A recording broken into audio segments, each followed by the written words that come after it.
bienvenue ce soir. Je me réjouis vraiment d'être avec vous. C'est ma première fois en Bastogne. Arlon, c'est pas la Bastogne? Voyez un peu le sens d'orientation que j'ai. Bref, c'est ma première fois ici. Alléluia. Oh, Dieu est bon, Dieu est bon.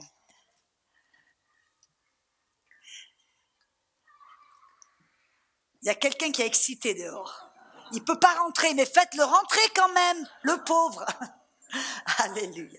Combien d'entre vous ici, vous ne m'avez jamais entendu prêcher? Waouh, alléluia. Ça fait à peu près la moitié d'entre vous. Je suis française, vous pouvez me voir par mon petit accent, je suis française, je suis née à Aix-en-Provence dans le sud de la France, mais à l'âge de 23 ans, j'ai eu une rencontre miraculeuse avec Dieu et de là, il m'a parlé, il m'a dit de partir aux États-Unis et je suis partie à l'âge de 23 ans, j'ai fait 2 valises, je suis partie aux États-Unis et je suis devenue missionnaire et depuis, je voyage partout dans le monde pour prêcher la bonne nouvelle. Je vivais dans la plupart du temps dans les pays du tiers-monde, l'Inde, l'Albanie, l'Asie. Mais depuis à peu près 2007, le Seigneur m'a vraiment mis à cœur de prêcher la bonne nouvelle dans la francophonie. Et donc c'est un grand plaisir pour moi d'être ici en Belgique. Je crois que c'est ma 4e fois en Belgique. Alléluia. Et je suis tellement contente que vous soyez tous ici. Vous pourriez être devant la télé, ou vous pourriez être à l'hôpital ou en prison, mais vous êtes ici ce soir avec moi. Alors, alléluia. Amen. Ce soir, j'ai vraiment à cœur de parler au sujet de la guérison divine. Comme mon frère l'a partagé, j'ai été guérie d'un cancer des os et depuis, j'ai vraiment à cœur de pouvoir partager avec le peuple de Dieu que c'est toujours le désir de Dieu de guérir ses enfants, de guérir tout le monde, autant de personnes qui le peuvent. Amen. Mais très souvent, je suis là aussi pour vous dire que Jésus guérit toujours aujourd'hui. Et il n'a pas simplement mis sa puissance à moitié ou un petit peu de temps en temps, une fois ici, une fois là. Non, c'est son désir. Il veut nous guérir plus que nous le voulons. Mais il y a une chose que Jésus a dit quand il enseignait ses disciples au sujet de la foi. Dans Marc 11, dans le verset 23, la première chose que Jésus a dit, il a dit « Ayez foi en Dieu ». Ça veut dire qu'avant de pouvoir faire quoi que ce soit, avant de pouvoir recevoir quoi que ce soit ou faire quoi que ce soit dans le royaume de Dieu, notre foi doit être en Dieu. Notre foi doit être en Jésus. Non pas en nous, en notre foi, ou non pas en l'orateur, ou non pas en l'équipier de prière, ou non pas en quelqu'un d'autre, non, notre foi doit être en Jésus et en lui seul. C'est pour ça que la Bible nous dit, en Hébreux 12, verset 2, il dit qu'il est le chef et le consommateur de notre foi. Malheureusement, en français, pour moi, je ne sais pas votre sujet, mais pour moi, ça, qu'est-ce que ça veut dire ? Il est le chef et le consommateur de notre foi. Et vous savez, en fin de compte, qu'est-ce que ça veut dire ? Ça veut dire que c'est lui qui initie, qui nous donne la foi, qui la commence. C'est lui qui va la perfectionner et c'est lui qui va l'accomplir. Et donc, la foi que l'on a, c'est Jésus, c'est le don de Dieu. Il nous l'a donné. Et la bonne nouvelle, c'est que nous avons la même foi. Dans 1 Pierre dit que nous avons reçu la même foi, du même prix, de la même qualité que Jésus, que Pierre, que Paul, que Jacques, que les apôtres. Vous n'avez pas reçu une foi à demi-prix. Vous n'avez pas reçu une petite goutte de foi. Non, vous avez reçu la même foi que les apôtres, que Pierre, que Paul, qui a guéri les malades et ressuscité les morts. Mais notre foi doit être en Jésus. Et donc, je veux vous dire ce soir que Jésus guérit. Et je vois des guérisons, des miracles, j'en vois tout le temps. Même ici, là, au premier rang, j'ai mon amie Stéphanie Marlier. Elle est de la Belgique. La première fois que je l'ai rencontrée, je crois que c'était en avril 2018. Elle m'avait passé un coup de fil en me disant, Audrey, elle avait appris que je venais en Belgique. Et elle a dit, je suis alitée, je ne peux pas bouger. Elle avait son corps qui lui brûlait du haut jusqu'en bas. Elle était alitée, elle ne pouvait plus rien faire. Elle était tellement malade il lui avait même enlevé la garde de son enfant à laquelle elle ne pouvait pas s'occuper. Elle était dans un cas désespéré. Je dis la vérité, Stéphanie, oui. Montre, lève-toi, viens ici. Comme ça, vous voyez, elle marche, elle est belle et tout. Et quand elle est venue nous retrouver dans cette église, dans une église à Bruxelles, elle est venue sur un matelas. Elle m'a demandé, est-ce que c'est ok que je puisse amener mon matelas pour m'allonger? Donc elle est venue, elle était sur un matelas allongée à côté de l'église, là, où elle ne pouvait pas marcher, elle ne pouvait rien faire. Et ce jour-là, le Seigneur l'a guérie. Et elle est partie, je la tenais au bras et tout d'un coup, elle est partie en courant. Et de petit à petit, elle a commencé à complètement récupérer, à être guérie. Maintenant, elle peut conduire, elle a conduit même de la Belgique à Nice, en une journée, un petit peu. Et on la voit là, elle est super. Et elle est belle comme tout. Elle est un témoignage, merci Stéphanie. Elle est un témoignage que Dieu guérit. Il y a pas très longtemps, il y a une petite fille, toute petite, qui avait un œil qui partait de côté. C'est-à-dire que son œil faisait comme ça tout le temps. Je sais pas comment ça s'appelle en français. Mais non, c'était plus qu'un trasbim. C'était plus que ça. C'était son œil qui faisait comme ça. Voilà. Une petite fille, toute petite, et puis tout d'un coup, j'étais devant elle, j'étais oratrice d'une conférence, j'étais devant elle, et tout d'un coup, la personne qui était derrière le pupitre a demandé si vous avez une guérison, levez-vous. Donc cette petite fille s'est levée, puis moi je me suis tournée, puis j'ai dit, tu as besoin de guérison? Elle m'a dit oui. On a prié, pof, complètement guérie. Je l'ai revue des mois plus tard, et puis j'ai pris une petite vidéo, des mois plus tard, elle était toujours complètement guérie. Il y a aussi un autre témoignage, moi c'est un de mes témoignage favori. Je le raconte tout le temps parce que pour moi, je trouve que c'est tellement beau et tellement... Ça nous montre que Dieu veut guérir tout le monde et il veut guérir au travers. Il veut utiliser tous ses fils pour guérir les autres. Et j'étais au Burundi. Puis là, je faisais une conférence de guérison. Et il y avait une jeune femme qui vivait au Canada qui est venue au Burundi retrouver sa famille pour les vacances. Et là, pendant cette conférence de guérison, il y avait toute la famille, les parents, la fille, les enfants. Et puis, quelques semaines plus tard, je crois 3 semaines plus tard, elle a appris qu'elle avait un cancer de l'ovaire, des ovaires. Et là, tout de suite, au Burundi, le docteur lui a dit, il y a un de vos ovaires qui est tellement atteint, il va falloir l'enlever immédiatement. Donc, ils ont fait d'urgence une opération. Ils lui ont enlevé un des ovaires. Et ensuite, le docteur lui a dit, moi, ici, je peux pas faire grand-chose. Je vais vous envoyer chez un oncologue en Inde. Et lui, il va vous donner un traitement. Donc là, avant de partir, la famille s'est réunie, tout le monde. Et puis, sa petite sœur qui avait 12 ans. La petite sœur de 12 ans, elle a dit tout d'un coup, elle a dit, hé, moi je veux prier pour toi et je veux imposer les mains sur toi. Puis sa grande sœur, elle dit, ben oui. Elle dit, tu te rappelles pas ce que Audrey Mac, elle a enseigné? Ils étaient tous là pendant la conférence. Elle a dit, tu te rappelles ce que Audrey Mac, elle a enseigné? On peut imposer les mains sur les malades, ils seront guéris. La petite fille de 12 ans a imposé les mains sur sa grande sœur. Et sa grande sœur, tout d'un coup, elle a pris du poil de la bête. Elle a dit, oui, non seulement Dieu va me guérir du cancer, mais je veux avoir des enfants. Dieu va me redonner cet ovaire. Et la maman qui était là, présente, elle a dit, ma chérie, mais pousse pas trop quand même, hein. Parce que oui, d'accord, t'es guérie, tu seras guérie, ce sera super, mais n'en demande pas trop. Comme si ça allait faire péter les plombs du ciel. Et donc la jeune femme, elle a dit non, je veux avoir des enfants, je veux me marier, je veux mes 2 ovaires. Et donc ils l'ont envoyée en Inde, elle est partie en Inde, elle est là dans le bureau de ce docteur et le docteur lui fait faire des examens, des IRM, des scanners. Et puis il la rappelle peut-être le jour suivant, dans son bureau, il lui dit, mademoiselle, je comprends pas trop, pourquoi êtes-vous là? Elle lui dit, pour recevoir un traitement. Il dit, mais vous n'avez pas besoin de traitement, vous êtes en bonne santé, vos ovaires sont parfaits. Et elle a dit, attends docteur, qu'est-ce que vous avez dit là? mes ovaires. Il dit, ben oui, regardez, il lui montre il dit, voyez vos deux, il dit, j'en vois un des deux qui a une toute petite cicatrice. Je sais, c'est quoi ça au fait? Vous avez eu une opération des ovaires? Elle était tellement époustouflée. Elle a appelé son docteur au Burundi, il a dit, docteur, vous m'avez vraiment enlevé l'ovaire. Le docteur lui a dit, mais mademoiselle, mais bien sûr, votre ovaire, il est dans du formol, là, dans un bocal sur mon étagère, je suis en train de le regarder. La prière d'une petite fille de 12 ans.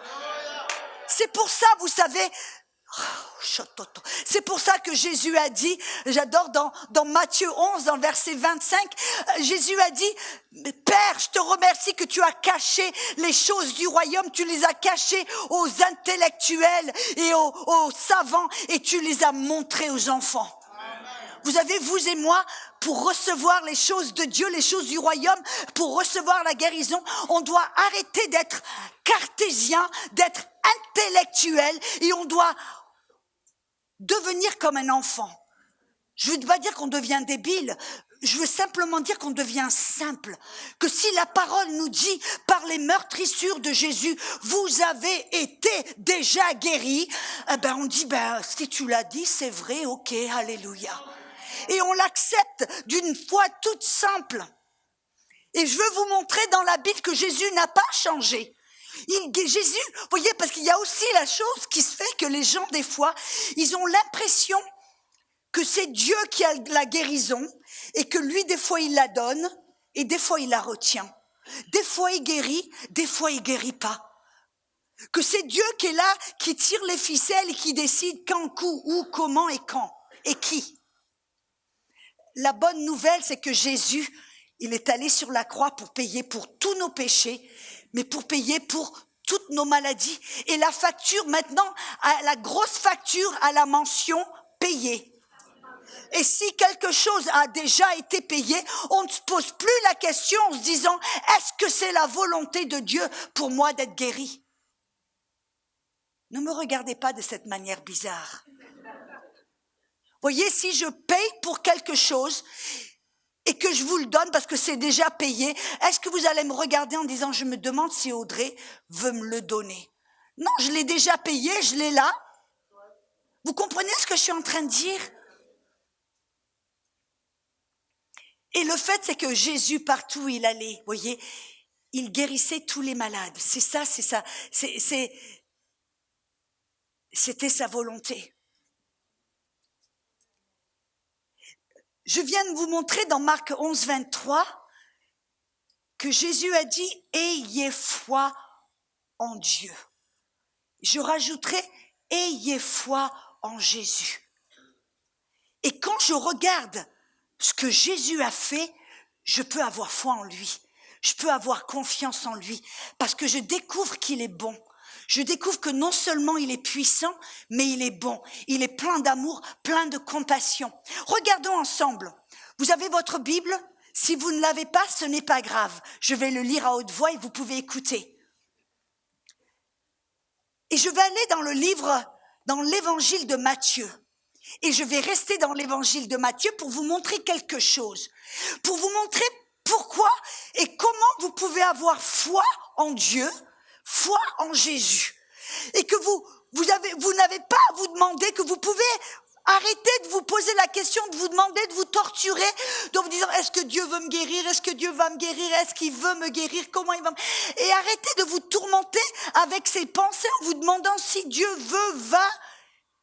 Regardez ce que Jésus a fait. Dans Matthieu, commençons dans Matthieu.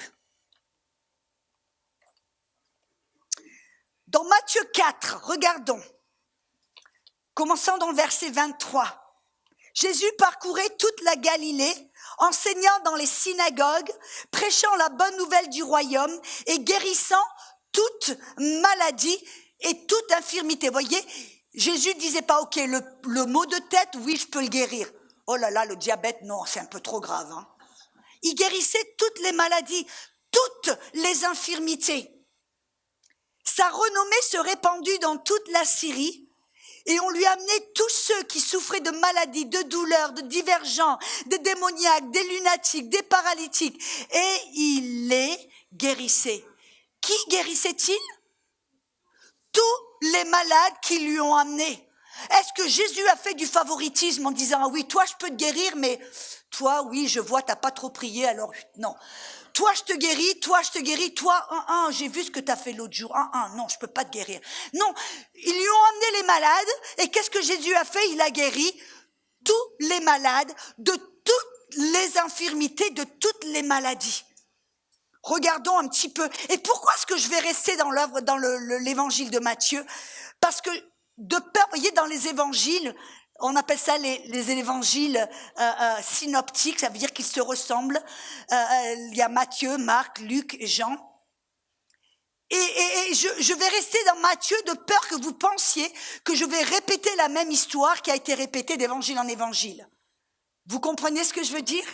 Je vais rester avec Matthieu pour vous montrer ce que Matthieu a fait, a raconté de ce que Jésus a fait. Et donc Dieu, on voit là maintenant dans Matthieu, dans le chapitre 8, dans le verset 16, il dit, le soir, on amena auprès de Jésus plusieurs démoniaques.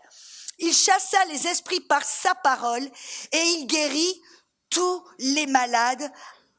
Et il guérit tous les malades. Une fois de plus, il n'a pas guéri que quelques-uns, il a guéri tous les malades. C'était sa façon de faire, c'était sa renommée, c'était son habitude.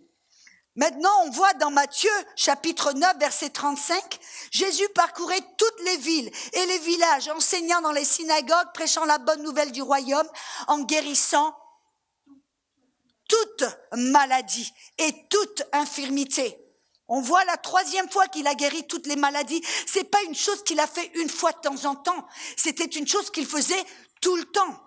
Dans Matthieu 12, verset 15, il dit, mais Jésus, l'ayant su, s'éloigna de ce lieu, et alors une grande foule le suivit. Une grande foule le suivit. Et il guérit tous les malades. On voit là quelque chose d'intéressant. Toute une foule. Quand on parle d'une foule, de combien de personnes parlons-nous? Une grande, c'est même pas juste une foule, c'est une grande foule. Vous savez, ce qui est intéressant, c'est quand Jésus a nourri les 4000, ils savaient qu'il y avait 4000. Il a nourri les 5000, ils savaient qu'il y avait 5000 hommes, plus les femmes et les enfants. Mais quand tout d'un coup, là, il parle d'une grande foule, pour moi, vous savez, qu'est-ce que ça me veut dire? Qu'il y avait tellement de gens qui ne pouvaient pas les compter. Qu'il y avait tellement une multitude qu'il était impossible de savoir combien il y avait de personnes. Et là, pourtant, dans une grande foule, une grande multitude, il les a tous guéris. Vous vous rendez compte que si peut-être il y avait un cas isolé où Dieu refuserait de guérir, ce cas où Dieu ne pourrait pas guérir, vous ne pensez pas qu'il serait là parmi une grande foule? Et pourtant, c'est intéressant que parmi une grande foule, il n'y avait pas ce cas. Pourquoi? Parce que c'est toujours la volonté de guérir tous les malades. C'est la volonté de Dieu de guérir tous les malades. C'est ce que Jésus avait fait, c'est ce qu'il faisait, c'est ce qu'il veut faire. Je sais ce que vous êtes en train de penser. Mettez le pied sur le frein et attendez un petit peu plus loin. Amen. Dans Matthieu 14, verset 14, il dit, quand il sortit de la barque, il vit une grande foule, une fois de plus, une grande foule. Et il fut ému de compassion. Et il guérit tous les malades. Dans le même chapitre, dans le verset 35 et 36, il dit que Jésus envoyèrent des messagers dans tous les environs et on lui amena tous les malades. Ils le prièrent de leur permettre seulement de toucher le bord de son vêtement et tous ceux qui le touchèrent furent guéris. Vous savez qu'est-ce que ça me montre, ce passage-là? C'est tellement puissant quand vous lisez entre les lignes. Parce qu'on a cette impression que c'est Dieu, voyez, comme j'ai dit, qui est là au ciel et qui, lui, tire les ficelles. C'est lui qui décide qui est-ce qui va être guéri, quand ils vont être guéris, comment ils vont être guéris, où ils vont être guéris. Mais là, ce verset, ça détruit cette notion. Pourquoi? Parce que ce n'était pas là, vous voyez, Jésus qui choisissait qui allait être guéri, C'était les gens.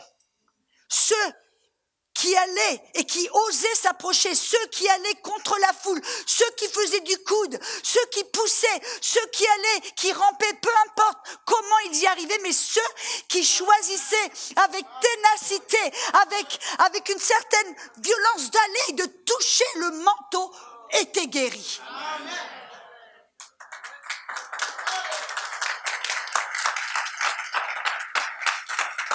On doit avoir foi en Jésus, qu'il est un bon Dieu, qu'il est un bon Jésus, il est tout puissant. Parce que ce serait pour moi cruel de marcher avec un Dieu qui a toute puissance et qui pourtant choisit de ne pas utiliser sa puissance, qui dit, oh non, j'ai toute puissance, mais non, je vais pas les guérir. Ce serait cruel, n'est-ce pas? Ce serait même sadistique.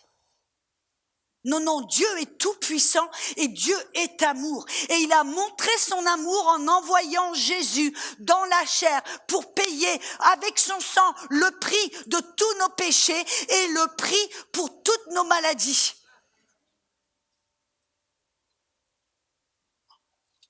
Vous voulez un verset de plus jusqu'au cas où vous doutez encore? Dans Matthieu 15, dans le verset 29 à 31, il dit, Jésus quitta ces lieux et vint près de la mer de Galilée. Étant monté sur la montagne, et en étant monté sur la montagne, il s'y assit. Alors s'approcha de lui une grande foule, ayant avec elle des boiteux, des aveugles, des muets, des estropiés et beaucoup d'autres malades. On les mit à ses pieds et il les guérit. Ou on pourrait dire, il les guérit tous. Il les guérit. En sorte que la foule était dans l'admiration de voir que les muets parlaient, que les estropiés étaient guéris, que les boiteux marchaient, que les aveugles voyaient, et elle glorifiait le Dieu d'Israël. Mais il y a quelque chose là, vous voyez, que l'on doit voir et que l'on doit comprendre. Que même si la guérison de Dieu est toujours sa volonté pour chacun d'entre nous et pour nous tous, tous les malades, parce que c'est sa volonté de guérir tous les malades, ça ne veut pas dire que ça va se faire tout automatiquement et immédiatement. Pourquoi? Même dans ce verset que je viens de lire, il y a quelque chose de puissant. Si vous prenez le temps de regarder et de voir entre les lignes, vous allez découvrir quelque chose. Que ces personnes-là qui se sont approchées de Jésus, que ces personnes qui ont été montées la montagne, ont fait preuve d'une certaine ténacité, d'une certaine violence.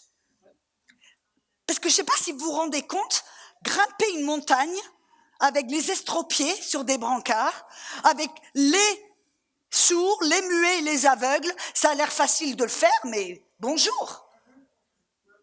Vous comprenez ce que je veux dire là?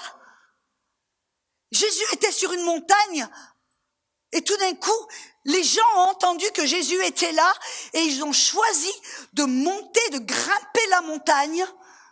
Et je ne sais pas qu'est-ce qu'ils ont fait, combien de temps ça leur a pris, mais ils ont amené tous les malades sur une montagne. Ils ont grimpé pendant je ne sais pas combien de kilomètres pour aller là où Jésus était.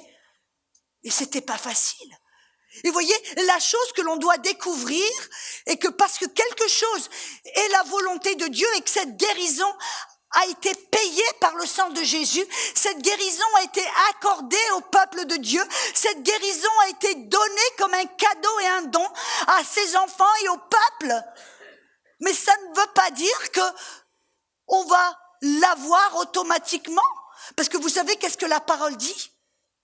Dans Matthieu 11. Dans Matthieu 11, verset 11, il dit que le royaume de Dieu est forcé. Qu'est-ce que ça veut dire? Ça veut dire qu'il y a quelqu'un qui pousse, qui force contre le royaume de Dieu. Et le royaume de Dieu, qu'est-ce que c'est? Vous avez remarqué dans la Bible, à chaque fois que les gens étaient guéris, Jésus disait, dites-leur que le royaume de Dieu est prêt, il est là. La guérison, la délivrance, le salut, ça fait partie du royaume de Dieu. Mais là, Jésus nous annonce que le royaume de Dieu est forcé. Il y a quelqu'un qui pousse contre ce royaume. Il y a quelqu'un qui force afin que les gens ne soient pas guéris, afin que les gens ne soient pas délivrés, afin que les gens ne soient pas sauvés. Et celui qui force, qui est-ce? C'est pas Dieu. C'est l'ennemi. Jésus dit, le royaume de Dieu est forcé. Et ce sont les violents qui s'en emparent. La guérison fait partie du royaume de Dieu. La délivrance fait partie du royaume de Dieu. Mais il y a un ennemi qui ne veut pas vous laisser recevoir cette guérison. Il y a un ennemi qui ne veut pas vous laisser libre, qui ne veut pas que vous soyez guéris en bonne santé et en servant le Seigneur. Il va forcer contre vous de tous les côtés, de tous les moyens. Mais Jésus nous dit, mais si quelqu'un est disposé à être violent et à forcer à l'opposer, il va s'en emparer. Vous voyez, on s'empare du royaume. Ça ne nous tombe pas dessus comme des raisins du ciel. On doit s'en emparer. Je veux vous montrer quelque chose de puissant. J'étais en France. Je faisais une conférence. En fin de compte, c'était une conférence charismatique catholique. On a des catholiques ici ce soir? Alléluia! Et il y avait deux petites jumelles qui m'ont été présentées. Une d'entre elles s'appelait Mathilde. Et ces deux petites jumelles, j'ai vu qu'il y en avait une qui courait, qui marchait pleine de joie, et l'autre petite jumelle était clouée dans un fauteuil roulant. Elle avait la maladie de Lyme. Oh, il y a quelqu'un qui connaît cette petite Mathilde avait la maladie de Lyme. Ça veut dire et elle ne pouvait pas marcher, elle était paralysée, et elle ne pouvait même pas parler, elle perdait toutes ses capacités. Elle ne pouvait même pas parler à haute voix, elle devait chuchoter comme ça. Et alors, j'ai vu ces petites jumelles, et j'ai appris au cours d'une conversation que sa sœur, elle aussi, l'année auparavant, avait cette même maladie. Que l'année auparavant, sa sœur était clouée dans un fauteuil roulant. Que l'année auparavant, sa sœur avait exactement la même maladie, le même cas.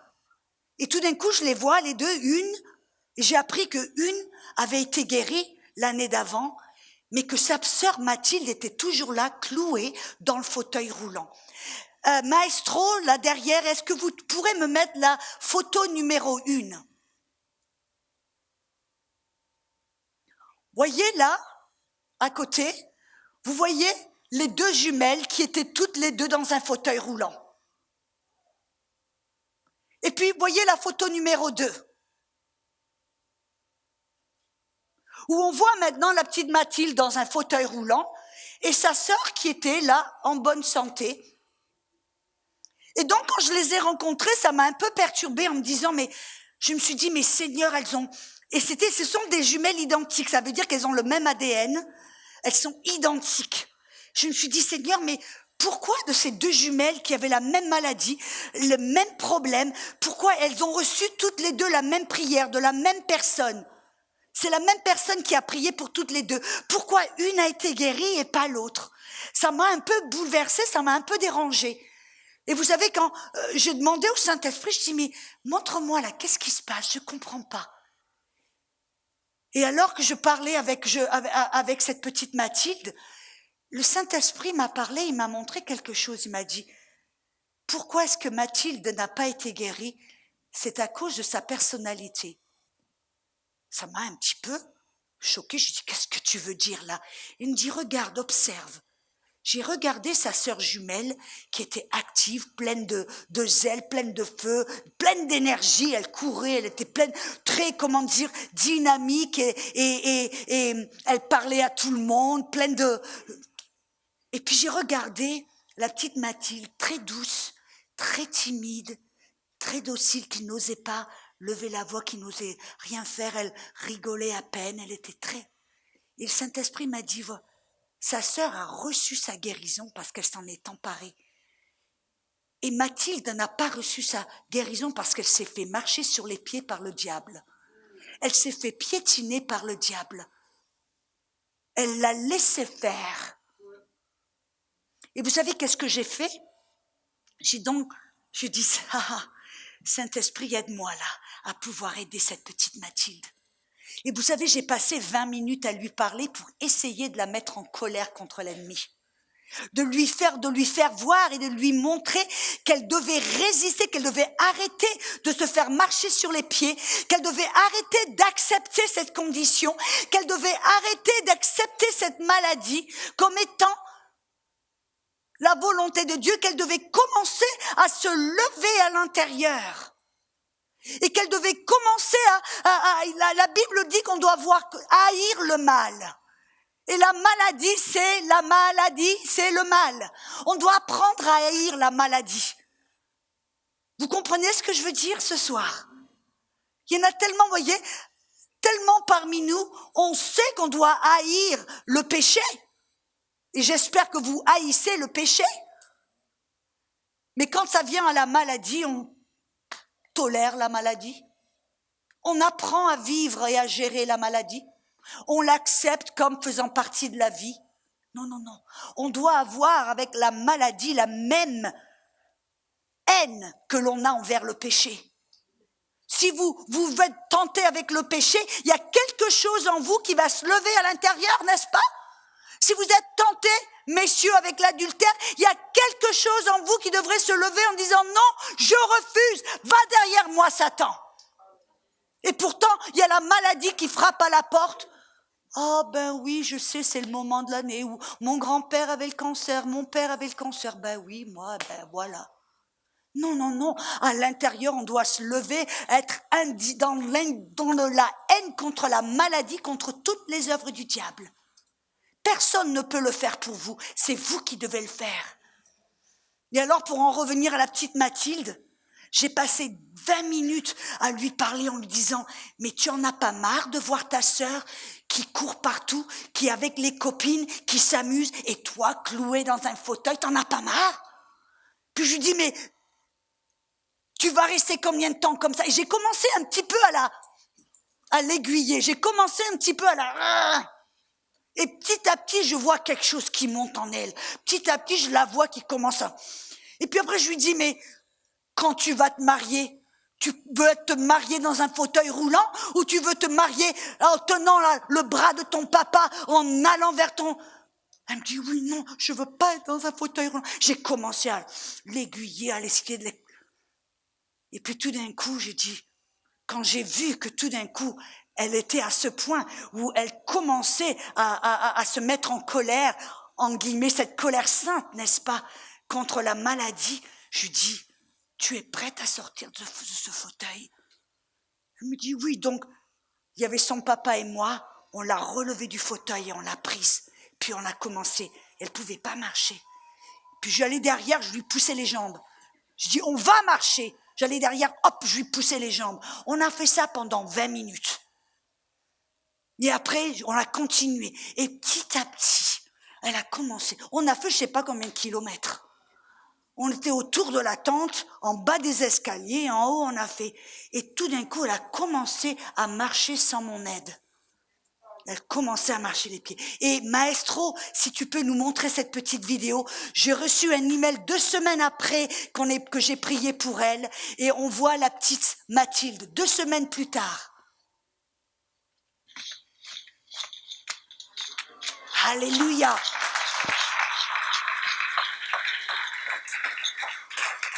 Et attendez un peu. Alors, tu fais demi-tour, tu reviens vers moi. Voyez un peu, elle est timide, n'est-ce pas? Voyez sa timidité là qui transpire un petit peu, on la voit. Elle n'ose pas regarder la caméra. Et puis maintenant, elle commence à courir. Tu fais un petit coucou, Mathilde? Un petit coucou. Voilà la petite Mathilde. Et vous savez, je viens de recevoir il n'y a pas longtemps une autre vidéo de la petite Mathilde complètement guérie qui faisait une pièce de théâtre. non seulement a-t-elle été guérie dans son corps, mais je crois qu'elle a reçu encore plus de pouvoir se lever devant une caméra et de pouvoir faire face à la caméra et ça vous montre la bonté de Dieu.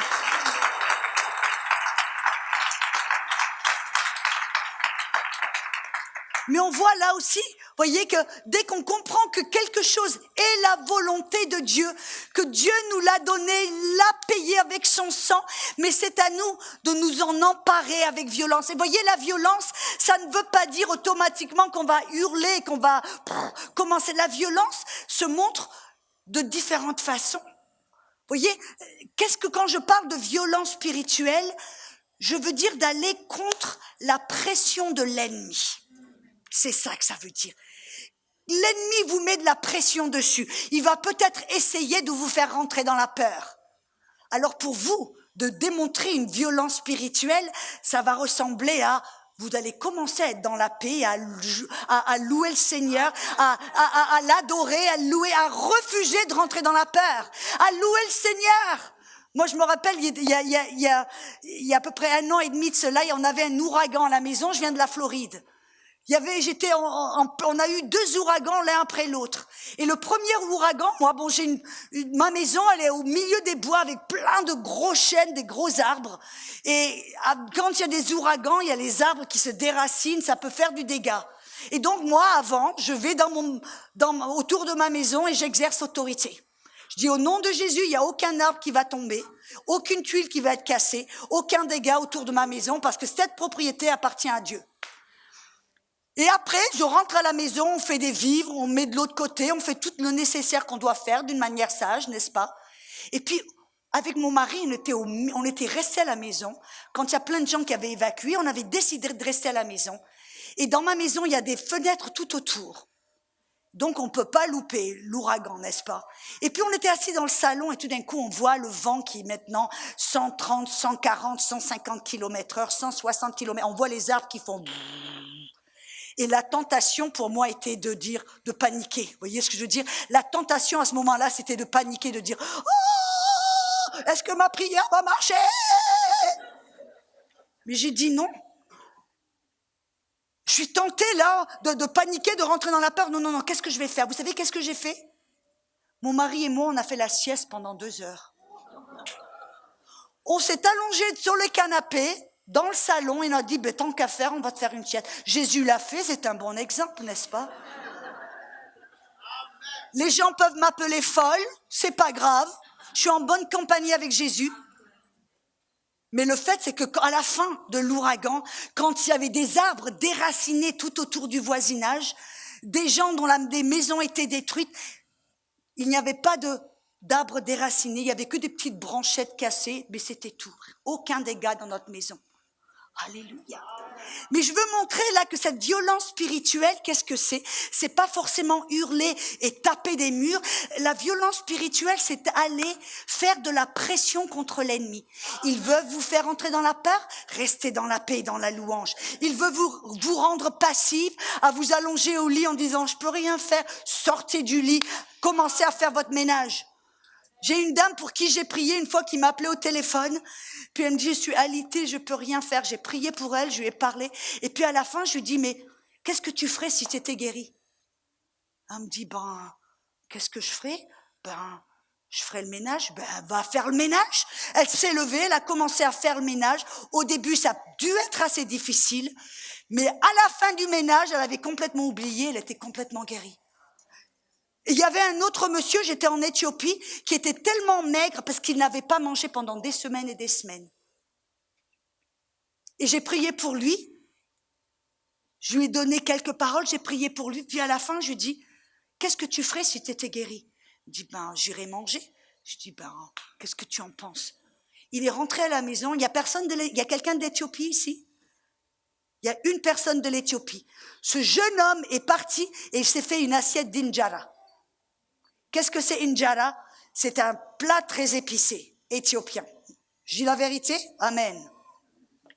Ce monsieur qui n'avait pas mangé de nourriture solide pendant des semaines et des semaines, il est rentré à la maison, il s'est fait une assiette d'injera. Et le lendemain, On l'a appelé, on dit, comment vas-tu? Il me dit, je vais très bien, je suis en train de me faire une autre assiette. J'ai revu ce jeune homme 1 an plus tard. Non seulement était-il complètement guéri, mais il rentrait dans le ministère. Qu'est-ce que je suis en train de dire? Voyez, la guérison est toujours la volonté de Dieu, parce que Jésus nous l'a donné, nous l'a accordé, et c'est sa volonté. Quand il était sur terre, il guérissait tous les malades. Il ne faisait pas de favoritisme parce qu'il savait que c'était toujours la volonté de Dieu de guérir tout le peuple de Dieu qui était abattu par le diable. Jésus veut vous guérir de la même manière, mais ça veut dire que de votre part, vous allez devoir vous lever à l'intérieur. Vous allez devoir refuser cette condition. Vous allez devoir accepter que cette guérison vous appartient. Voyez, on doit défendre cette guérison qui nous appartient. Ce n'est pas d'essayer d'obtenir la guérison, c'est d'essayer de défendre quelque chose qui nous a été donné. C'est de défendre un cadeau qui nous a été accordé et donné. Et le diable veut vous le voler. Le diable veut vous le voler. Le diable veut vous le voler. Allez-vous le laisser faire? Non, vous allez faire preuve de violence. Vous allez vous emparer de ce qui vous appartient. Et ça veut dire pour certains d'entre vous, vous allez devoir faire ce que le diable vous disait, tu peux pas le faire. Ça veut dire pour certains d'entre vous, vous allez commencer à faire ce que vous ne pouviez pas faire avant, ce que le diable c'est, oh c'est impossible, tu peux pas. J'ai une dame, j'étais à Annecy. Ils m'ont emmené une dame dans un fauteuil roulant. Son mari l'avait battue et je crois qu'il y avait un des nerfs de la colonne vertébrale qui avait été cassé, rupture, qui avait été coupé, je sais pas. Bref, elle était dans un fauteuil roulant sans pouvoir marcher, rien faire. Et le docteur lui a dit, madame, habituez-vous, ça va être pour toute votre vie. Et quand ils me l'ont amené, la tentation pour moi aurait été de dire, lève-toi et marche. Mais j'aime bien écouter le Saint-Esprit. C'est pour ça, vous savez, quand Jésus priait pour les malades, des fois il leur crachait sur les yeux, d'autres fois il leur mettait de la boue, d'autres fois il leur disait donner simplement une parole, d'autres fois il imposait les mains sur eux, bref, Jésus marchait toujours avec le Saint-Esprit, n'est-ce pas? Et quand ils m'ont emmené cette dame, le Saint-Esprit m'a dit, il me dit, cette dame, elle doit apprendre à se lever à l'intérieur avant de se lever à l'extérieur. Et je lui ai enseigné en quelque peu ce que je partageais avec vous, l'importance de refuser cette maladie, de refuser cette situation, de savoir que cette guérison a déjà été payée, donnée, accordée, et qu'on ne va pas la laisser voler. Et après, je lui ai montré comment recevoir cette guérison, comment reprendre du terrain. Des fois, la guérison est instantanée. Alléluia. Mais des fois, c'est un processus, c'est-à-dire qu'on continue à pousser contre ce que le diable veut faire. Des fois, ça nous prend des jours, des fois des semaines, mais on continue à faire violence, à pousser contre ce que l'ennemi veut faire dans notre vie. Et cette dame, 3 mois plus tard, elle m'envoie un petit email en me disant « Audrey, je ne marche pas ». Elle me dit « Mais j'ai commencé à bouger les doigts de pied ». Je lui dis « Alléluia, célèbre ça, même les tout petits améliorements, les toutes petites guérisons, tu les célèbres, tu te réjouis. » Bref, 1 an plus tard, je retourne à Annecy, dans une autre église. Et je vois une dame à côté, là, toute belle, toute souriante. Et à la fin, je la vois, je lui dis, je la connais, mais je sais pas d'où je la connais. Puis à la fin, elle vient vers moi en marchant, elle me dit, vous me reconnaissez? Elle me dit, je suis la dame qui était dans le fauteuil roulant. Elle me dit, regardez, je marche. Je dois avouer, elle avait une béquille. Elle traînait un peu la porte, mais elle marchait. Et puis elle me dit, maintenant, mon prochain défi, elle me dit, je vais passer mon permis de conduire et je vais conduire. La même chose que Stéphanie a fait quand elle a commencé, elle ne pouvait rien faire, elle ne pouvait pas marcher, elle ne pouvait pas courir, elle ne pouvait pas conduire. Et petit à petit, elle a repris, elle a été guérie, puis elle a fait preuve de violence. Maintenant, elle conduit, elle fait des kilomètres, elle va nulle part, on ne peut plus l'arrêter. Je veux vous montrer quelque chose, que parce que vous n'êtes pas guéri, instantanément, ça ne veut pas dire que vous n'êtes pas guéri. Ça veut dire que vous devez défendre votre guérison. Ça va peut-être vous prendre un petit peu importe combien de temps ça prend. Célébrez toute amélioration, célébrez toute guérison, célébrez tout. et reprenez votre guérison.